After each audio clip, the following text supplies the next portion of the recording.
आज केला आहोंचा birthday celebration. त्या सेलिब्रेशन करण्याच्या आधी सकाळी सकाळी मस्त असे महादेवाच्या मंदिरात गेलो होतो पाया पडायला आणि खूप सुंदर मंदिर आहे। नक्की हैदराबादला कोणी असेल तर नक्की त्यांनी जा आणि दर्शन घ्या। त्यानंतर मग नाश्ता केला, नाश्ता वगैरे करून झाला मग घरी आलो, घरचे काम आवरले आणि संध्याकाळच्या बर्थडेचा केक आणायला गेलो होतो। तर इबॅकला जात असतो केक आणायला, तिथला केक खूप मस्त असतो आणि पूर्ण आईस्क्रीमचा केक असतो, त्यामुळे मुलं पण आनंदाने खातात आणि दर्शनीला तो केक खूप आवडतो।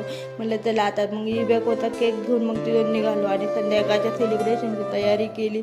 मग दर्शनीने मी मस्त त्यातला बवळून घेतला, औषध केलं, मग त्यांनी केक कापला आणि दोघीचा आनंद बघितला का त्याला हॅपी बर्थडे म्हणायला खूप आवडतं आणि तो पण इतका भारी हॅपी बर्थडे म्हणत होता ना, ते बघून मला खूप भारी वाटत होतं, कारण तो एक दोन शब्द आता बोलायला लागलाय। तर असा होता व्हिडिओ। चॅनलला नवीन असेल तर नक्की सबस्क्राईब करा। चला भेटूया नेक्स्ट व्हिडिओला, तोपर्यंत